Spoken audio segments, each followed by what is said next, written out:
Hello guys, good afternoon. So today we are going to we are going to take a look at Google Earth Engine. And so what is Google Earth Engine? It's a GIS, but it's a very different type of GIS than ArcGIS Pro or even ArcGIS Online. You can do many of the same things, but it's more,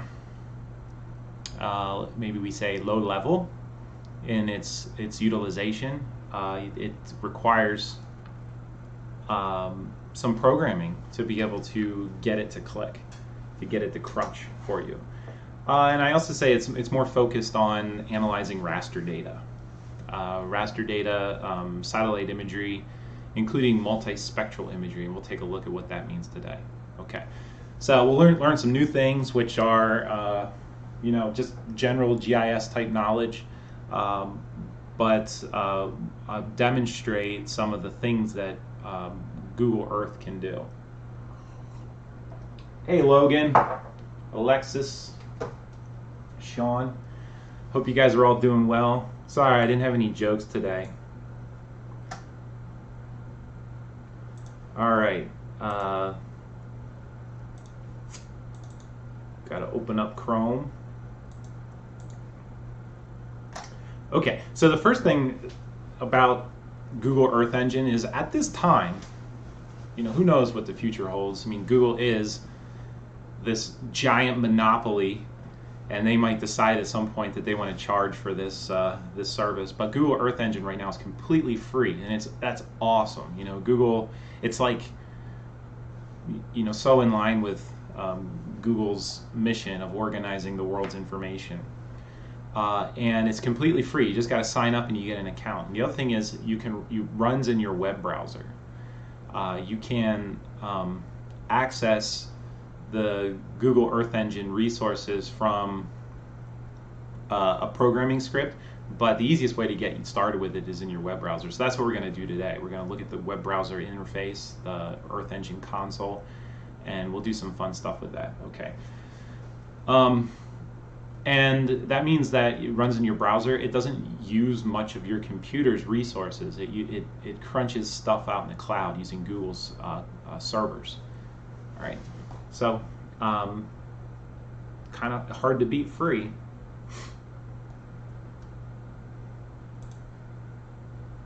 So now I just got to get my web browser to work. Here we go. Okay, and I always have trouble finding Google Earth Engine. All right, so search Google Earth Engine. This is different than Google Earth. It's not the same thing as Google Earth. Google Earth is it's a GIS, but it's sort of like a desktop product that runs on your computer, or it's an app that runs on your phone. So Google Earth Engine is more focused on geospatial analysis, being able to perform geospatial analysis, not just mapping. Google Earth is pretty much about mapping, and but we want to analyze data as well. That's what Google Earth Engine is for.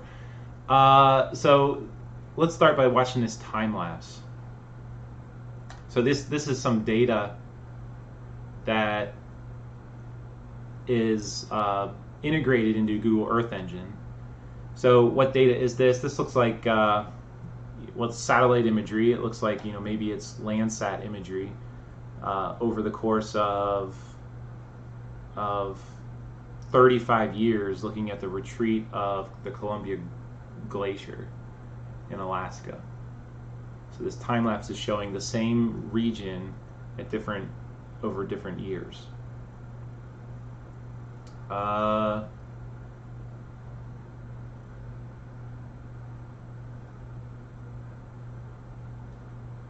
Let's find something that coastal expansion in Dubai. We'll go take a look at that.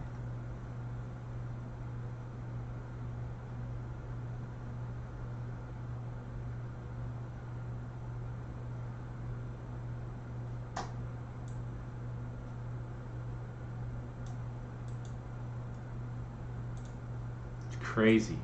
I was just telling my son about Dubai. He said, "Where's the tallest building in the world?" I said, "It's in Dubai." And we were looking at pictures. He's very impressed, but he says, "I think they could build a taller one." I said, "Maybe you will, buddy. Maybe you will." But you can, this time-lapse thing, just zoom. This is the entire Earth. I didn't really make that clear. So let me pause and let's go into West Virginia, see if I can find it.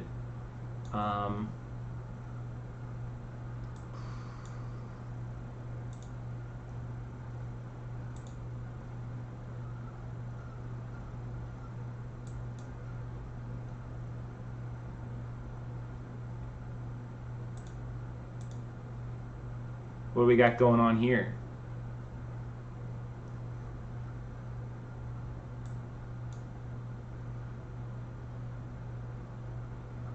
You guys see this? This is, Central Appalachia. This is Eastern Kentucky and southern West Virginia.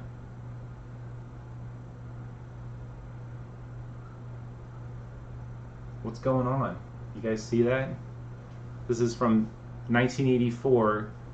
So this must be Landsat imagery through 2019 or 2018.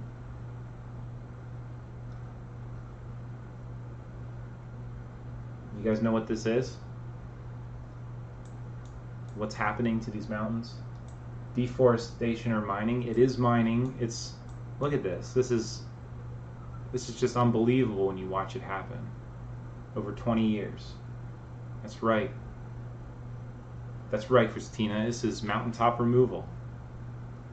This is mountaintop removal changing the landscape of the Central Appalachian Mountains. And so this time lapse of satellite imagery of the entire world.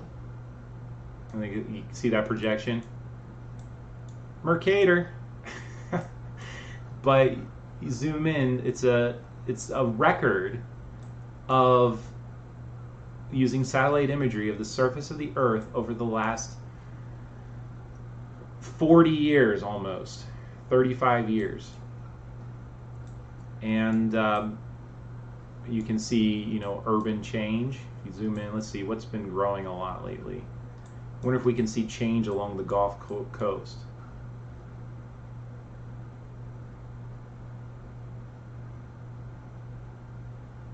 Wow.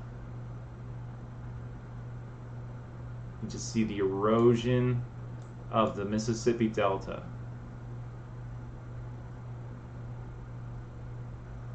Crazy. Okay.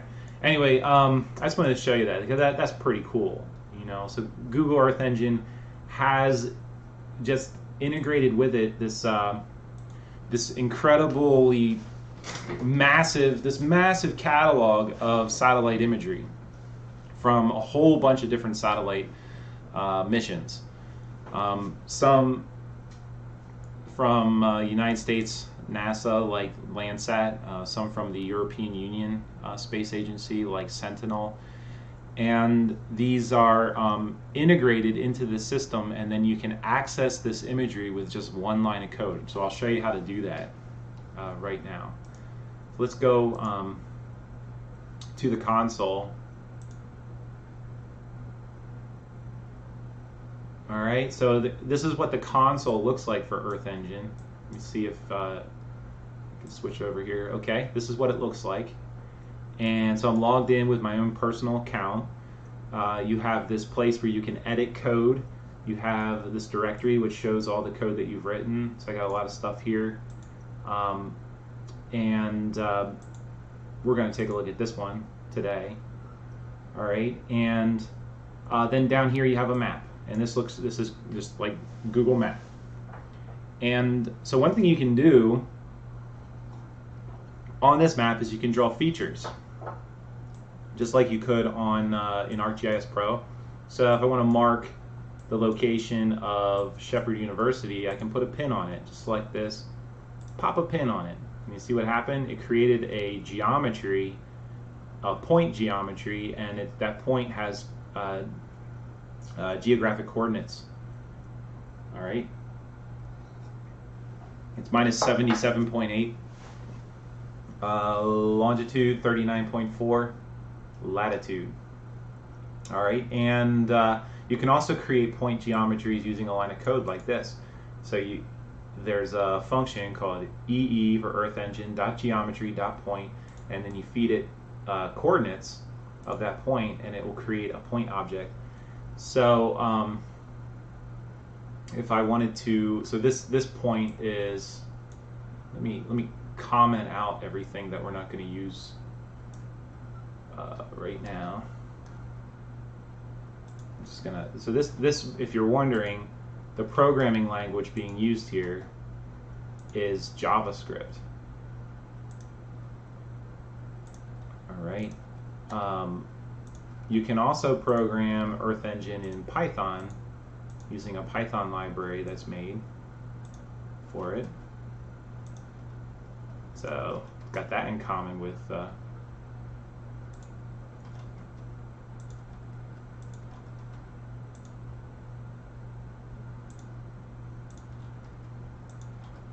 just commenting out all these lines so that comments don't get executed when you run the program. All right, I just want to show you that, okay, so now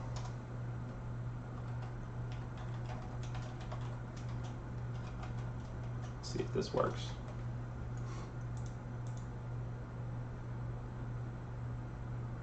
Oops, got capital M.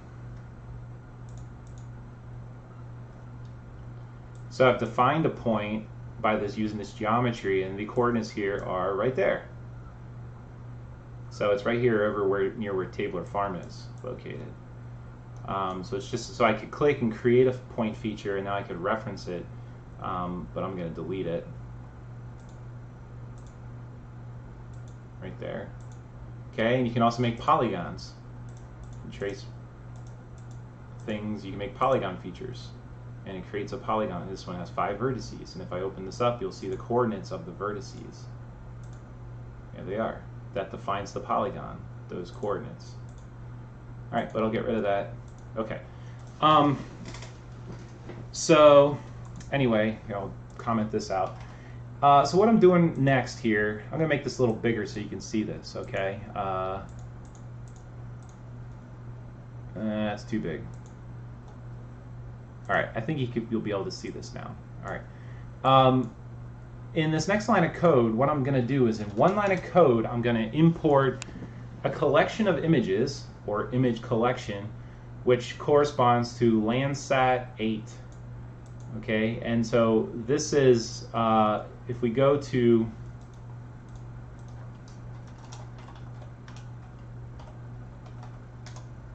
Earth Engine and look at data sets, you can see all the data sets that are available. They have data sets climate and weather. They have imagery, Landsat, Sentinel. They have high resolution imagery from like the National Agriculture Imagery Program, or NAPE. And they have digital elevation models. They have land cover models, cropland models, what kind of crops where. Just so many resources. So I'm pulling in, if you click on Landsat here, you'll see, well, let's see, Landsat 8. The Landsat 8 mission is from 2013 to present. And you can look at this data in different ways. So this is satellite imagery, so it's looking through the atmosphere. And this surface reflectance data is compensating for the losses in the atmosphere. And so we'll click on that. And there's a line of code here that says if you want to use this data in your Earth Engine project, here's the line of data to import it, and that's exactly the line of data that I'm using right here. Well, it's not quite the same. It's tier 1. I must be using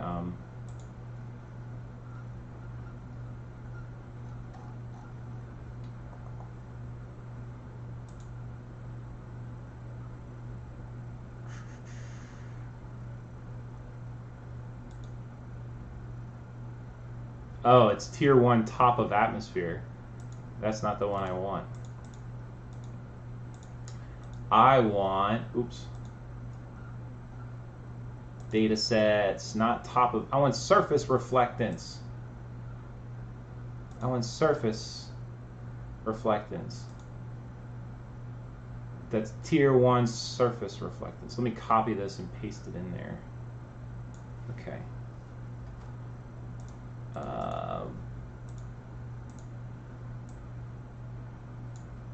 Paste. Okay. And so now what I'm going to do here in this, so that pulls in all the images in Landsat 8. And then what I'm going to do here is I'm going to, so Landsat images are broken down into these little swatches that kind of just paste over the surface of the Earth. And in about every 2 weeks, the satellite revisits the same point on the Earth. So what I'm going to do here in this next line is I'm filtering out all that images. I'm going to filter only those images that correspond to this point that I've defined here at Tabler Farm. And I'm also going to filter for just the last year, from January of 19 through December of 2019. All right, so that's what that does. And then this line of code pulls out, well, this Landsat imagery has many bands, and so 3 of those bands, B4, B3, and B2, correspond to red, green, and blue colors that we see with our eyes. But then there's also other bands that correspond to infrared, near infrared, far infrared. And I just want to visualize these 3 bands of this data, and then I'll pull out one image from this data. And what I'm going to do is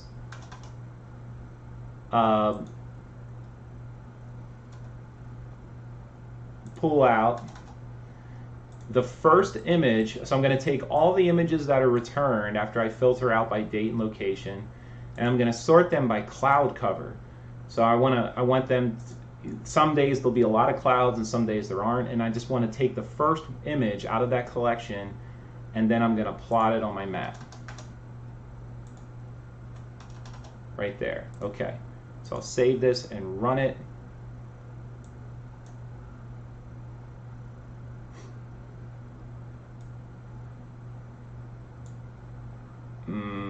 What did I do wrong?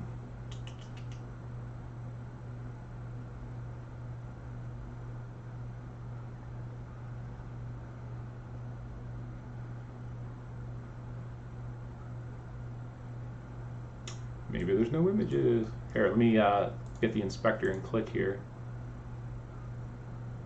Landsat, oh, it's Landsat True Color. I gotta rescale my images here.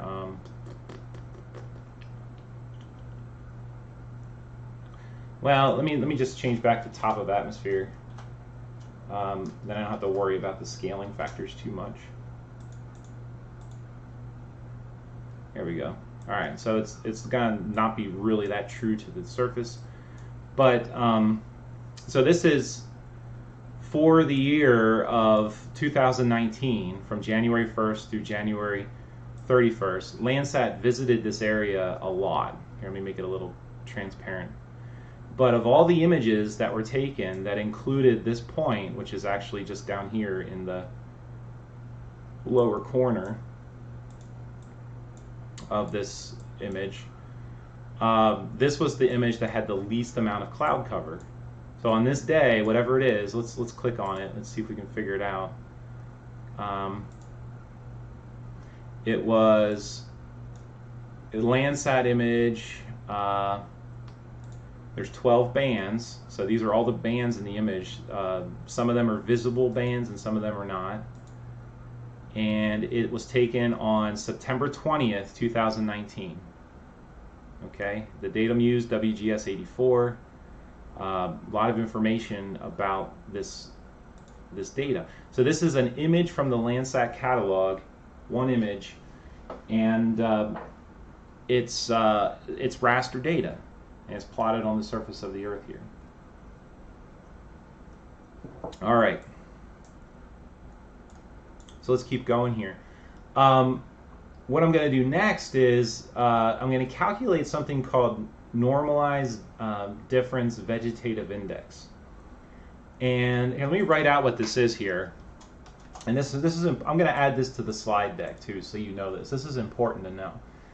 This might be the most important metric used in remote sensing.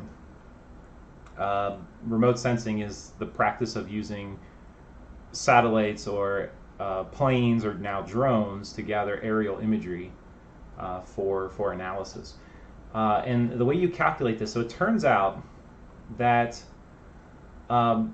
you can estimate the amount of vegetation, leaf, grass cover, material that's undergoing photosynthesis by looking at the difference between the amount of red reflectance and the amount of infrared reflectance.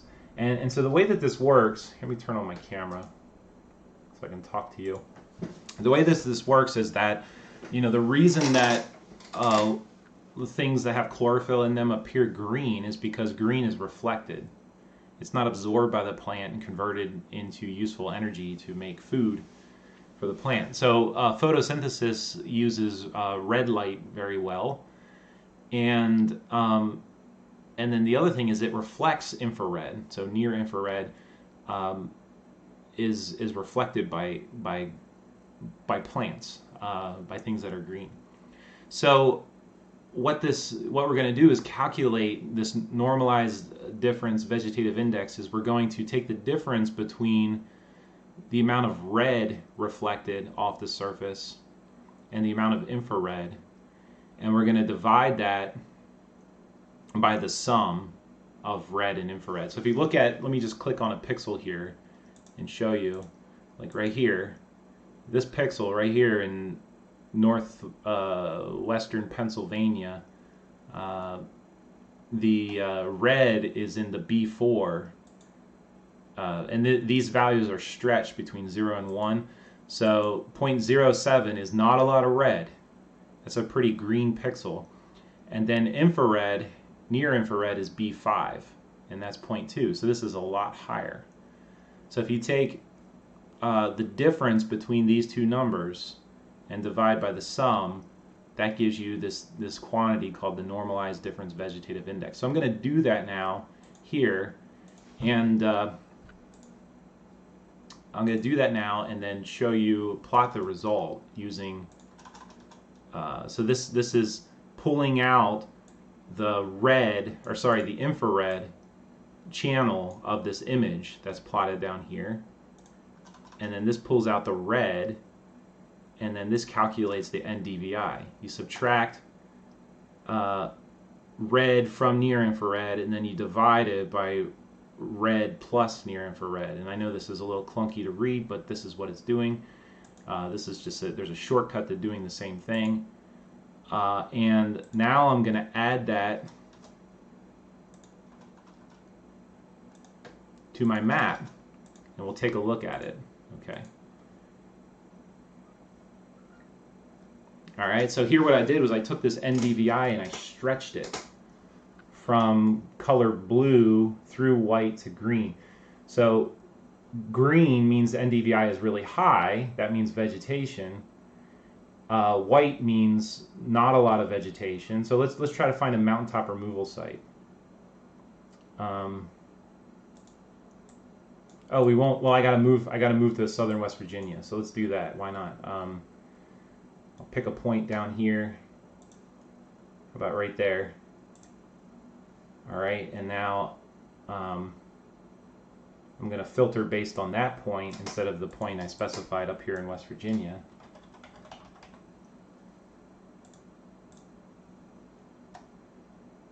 Okay, so now I'm just at a different area, and let's turn off NDVI and let's try to find a mountaintop removal site. Shouldn't be too hard. This looks like the Hobart mine.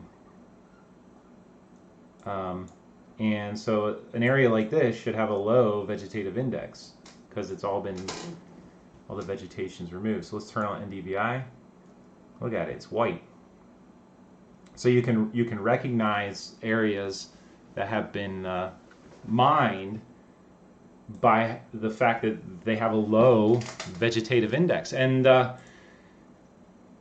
normalized difference vegetative index. And actually, SkyTruth does stuff like this. SkyTruth, they have an office here in town, and I've done some work with those guys, and they've done this in West Virginia and Eastern Kentucky. They will look at the change in NDVI from one year to the next, or some other metric that they invent, and that helps them figure out how much mining occurred in that period of time.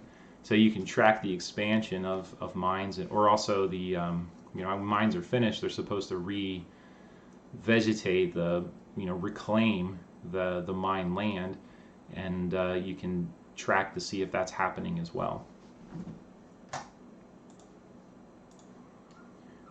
All right, and then blue would be like a negative NDVI. So water has a negative NDVI. So that's why I picked the color blue. So if you zoom in here on this river, you see it's blue. Okay, so this one measure, NDVI, tells you a lot about vegetative cover. And so now let's do one more thing before we.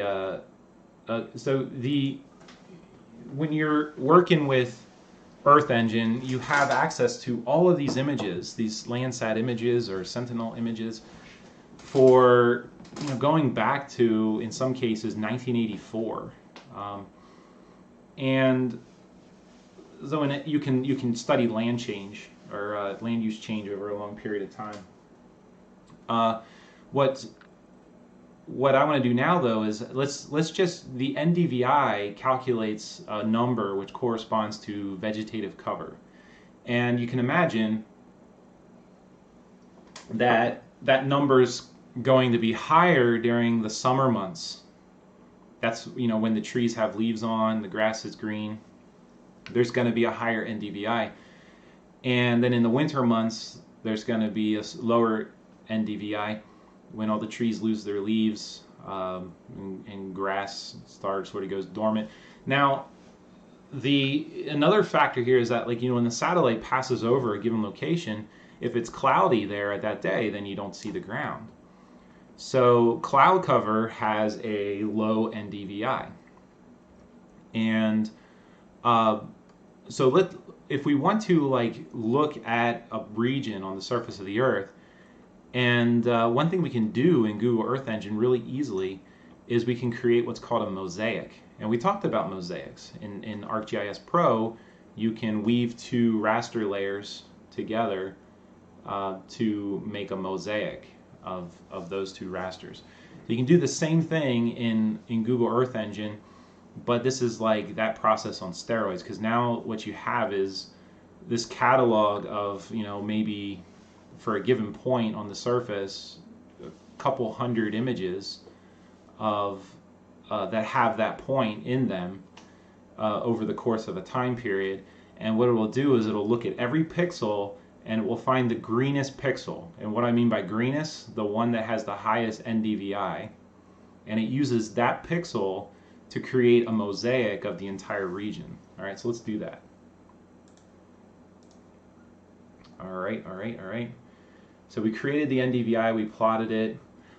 In order to do this, though, we've got to apply this NDVI to not just the one image that we pulled out, but all of the images in the entire image collection. All of these, we created this image collection of all this Landsat imagery, and we want to add it to everything. So we're going to create a function that adds NDVI to the image, and it's going to apply it to every image that's in this image collection, L8 filtered. All right, and then this function here called quality mosaic is going to look at this channel that we created, NDVI, and it's going to pull out the pixel that has the highest value of NDVI for every pixel in every image that we have and mosaic them all together. And then we'll add it to the map.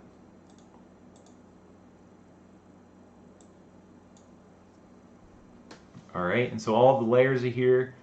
We'll turn off the NDVI and Landsat. So this is the greenest pixel composite for this region. And let's move back up here to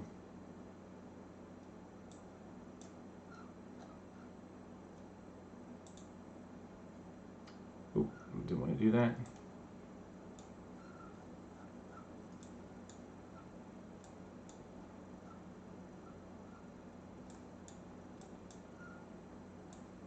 Coming up to Martinsburg. I'm going to change this back to this point at the farm.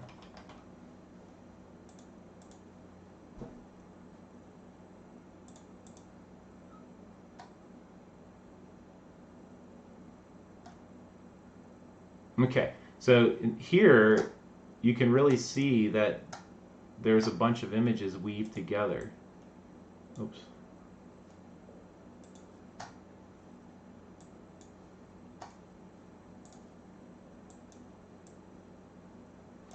You know, right here I can see that. So this is something that you've experienced when you zoom in on maps all the time.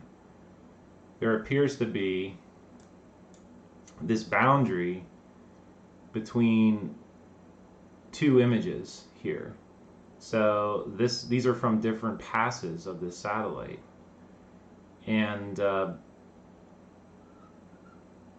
so what this means is that there's spatial alignment here, but not temporal alignment. That this data is from a different point in time.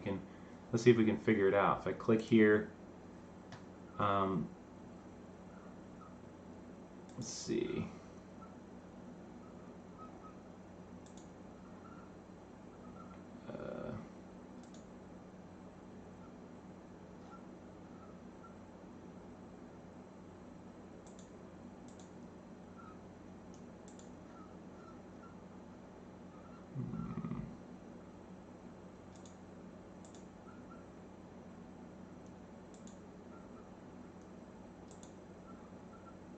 I was hoping I could drill down and figure out. Well, I know we can. You can figure out the date that each pixel was taken. But there's definitely a barrier there. So you have two different passes of the Landsat satellite, and both of them include the region that's in Taylor Farm. And just for your knowledge, Landsat, if you zoom in here, you can see the individual pixels of the Landsat image, and you can see that some of them are kind of stretched and weird. That's because this is a two-dimensional picture that's projected onto the three-dimensional surface of the Earth, which is then projected back onto a two-dimensional surface. So you have projections going on here, and that means that these pixels are not perfectly aligned, and there's a little bit of fuzziness at the edges. But each of these pixels is approximately, the resolution of the Landsat mission is 30 meters. So you have approximately 30-meter resolution on the surface of the ground. Okay. Let's take a look at, well, maybe we save that for another, we got some time. So let's take a look at, there's some high, I'll just open up one of my projects where I use this. So there's other, besides the Landsat imagery, there's a whole bunch of other catalogs of imagery that you can use in Google Earth Engine. And then you can apply functions to this imagery just like you could in ArcGIS. Remember, we used the mask functionality to take raster data and use a polygon, which was the outline of the vineyard property, and we cut out just the inside of that vineyard property and just kept that data. So you can do the same thing here in ArcGIS or in Earth Engine. Let's take a look at something like that.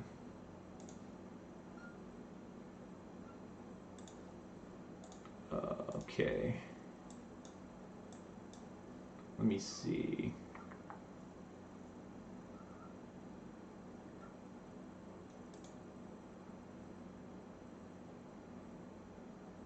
Here, we'll take a look at Levittown. So Levittown in New York. I did this last year because I was fascinated by Levittown. Let's run this.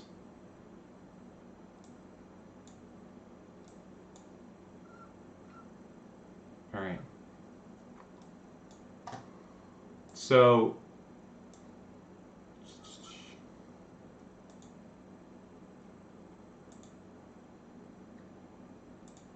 do a newer version.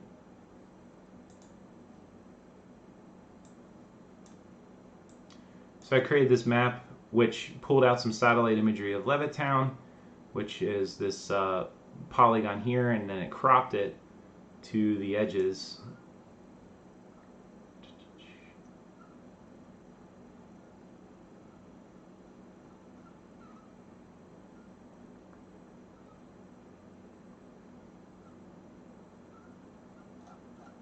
What's the function? There, created a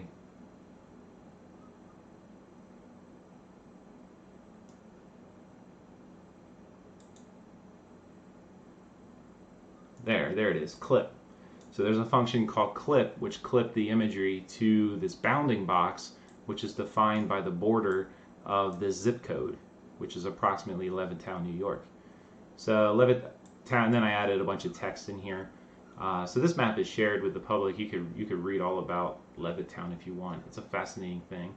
And you know, you can have layers, you can turn them off and on, you can control transparency. You can do a lot of stuff with these maps. And you can share them freely on the internet. So you can create online maps just like you could in ArcGIS Online. But it's sort of a more low-level approach involving programming. But this is like really high resolution data. Look at this. Zoom in. This is like 1 meter resolution.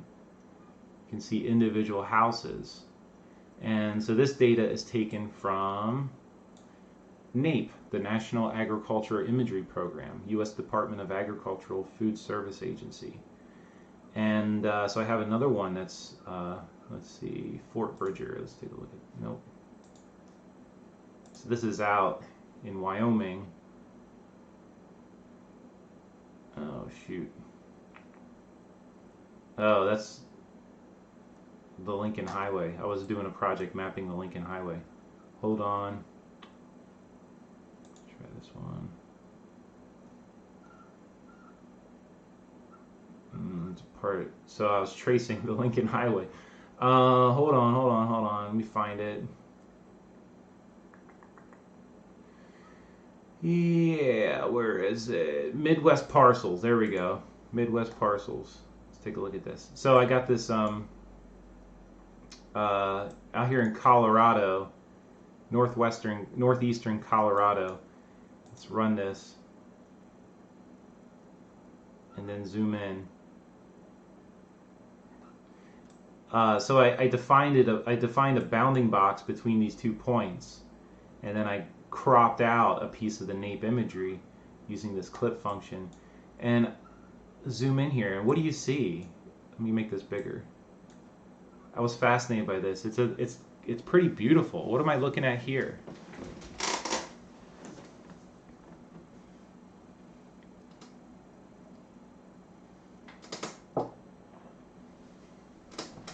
Anybody know? It's like some sort of alien crop circles.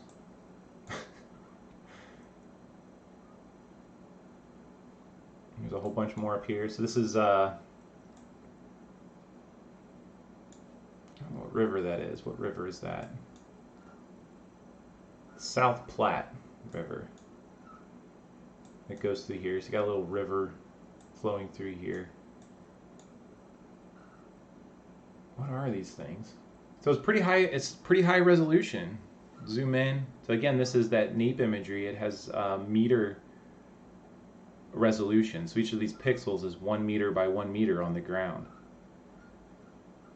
Pretty impressive. You guys know what those are? What's going on there? Why is there circles? Why are these crops being grown in circles? Anybody know? This is what's destroying the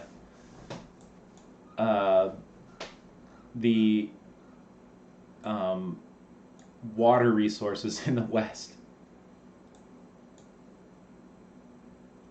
Irrigation circles, that's right. So this is center pivot irrigation.